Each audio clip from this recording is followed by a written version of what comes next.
አስተናጋጅ የቀጥታ ዥረት ሙኖዮ ትክክል እሱ ረጅምና ተግባቢ ነው። ፉፋ እሷ ሮዝና ደስተኛ ነች። ሎቢዋው ትንሹ አረንጓዴ በቶዴዋው ትንሹ አረንጓዴው ቶዲያዎ ማን መዝናናት ትወዳለች? ፍሌክሶ የቡድን ሁኔታ ዛሬ ብዙ እንምጣና ካሁን እንጫወት። ካሁት አስተናጋጅ የቀጥታ ዥረት ካሁት አስተናጋጅ የቀጥታ ዥረት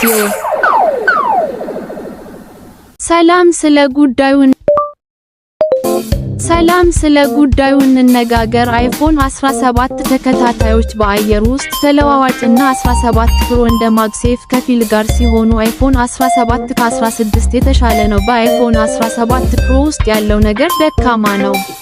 ለፍጥነት ምንም የጉርሻ ነጥብ ሳይኖር ለትክክለኛነት ፈተና አንድ ላይ ይሰብሰቡ እና ከዚያ ለከፍተኛ ቦታ በተቻለ መጠን ብዙ ትክክለኛ መልሶችን ይሰብስቡ። 3 2 1 ይሂዱ። በአይፎን 17 ፕሮ ውስጥ ያለው ነገር ደካማ ነው።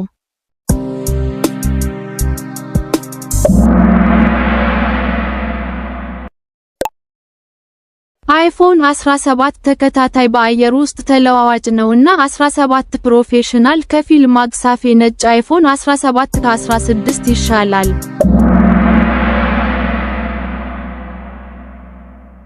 ስለ አይፎን 17 ተከታታይ በአየር ውስጥ ያሉ ጥያቄዎች የተደሰቱበትና 17 ፕሮ ከፊል ማግሳፌ ያለው ሲሆን አይፎን 17 ከ16 ይበልጣልና ከዚያ በአይፎን 17 ፕሮ ውስጥ ያለው ነገር ደካማ ነው።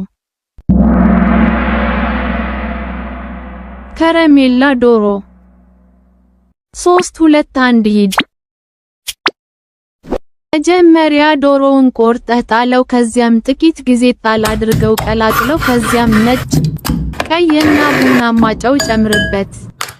ከዚያም በርበሬውን አራግፈው። ከዚያም ሎሚውን ጨምሩበት። ከዚያም ዳቦውን ቆርጠህ ጣለው። ከዚያም ነጭ፣ ሙሉ ነጭ እና ቀይ ጨምሩበት። ከዚያም ዳቦውን በላዩ ላይ ያድርጉት። ከዚያም መረቁንና የተጠበሱትን ክፍሎች ያስቀምጡበት። ከዚያም በደንብ ይቅሉትና ከዚያም ይብሉት። ከዚያም ማዮኔዝ ይጨምሩበትና ከዚያም ይበሉትና ይደሰቱበት።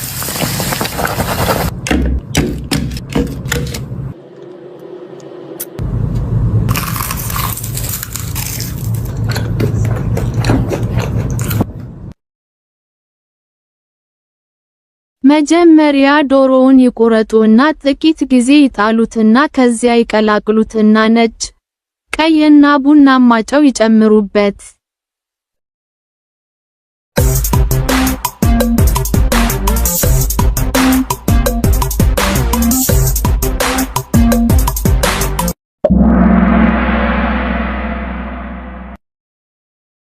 ከዚያም በርበሬውን አራግፉና ከዚያም ሎሚውን ጨምሩበትና ከዚያም ዳቦውን ቆርጠው ቀላቅሉት።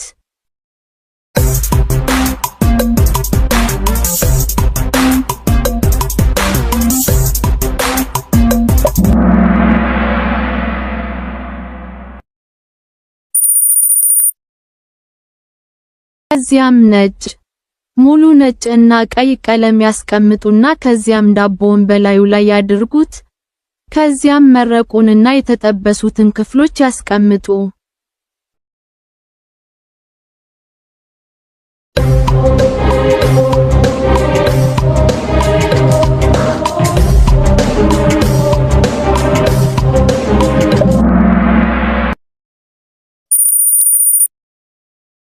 ከዚያም በደንብ ቀቅለው ይብሉት።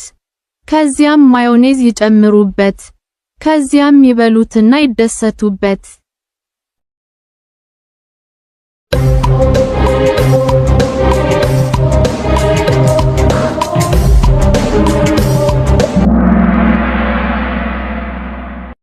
መጀመሪያ ዶሮውን ቆርጠህ ጣለው። ከዚያም ጥቂት ጊዜ ጣል አድርገው ከዚያም ቀላቅለው ከዚያም ነጭ፣ ቀይና ቡናማ ጨው ይጨምሩበት። ከዚያም በርበሬውን አራግፉና ከዚያም ሎሚውን ጨምሩበትና ከዚያም ዳቦውን ቆርጠህ ጣለው። ከዚያም ነጭ፣ ሙሉ ነጭና ቀይ ጨምሩበትና ከዚያም ዳቦውን ጨምሩበትና ከዚያም ድስቱንና የተጠበሱትን ክፍሎች አስቀምጡና ከዚያም በጥልቅ ጠብሰውና ከዚያም ብሉት። ከዚያም ማዮኔዝ ጨምሩበትና ከዚያም ብሉትና ይደሰቱበት። በምናየው ቪዲዮ ውስጥ የካሁት ጥያቄዎችን አግኝተናል። አሁን የካሁቱን መድረክ ላይ የምናስቀምጥበት ጊዜ አሁን ነው። አሁን እኛ ጓደኞች ነን። የካሁቱን የቀጥታ ስርጭት የሚያስተናግደው አስተናጋጅ። በኋላ እንገናኝ።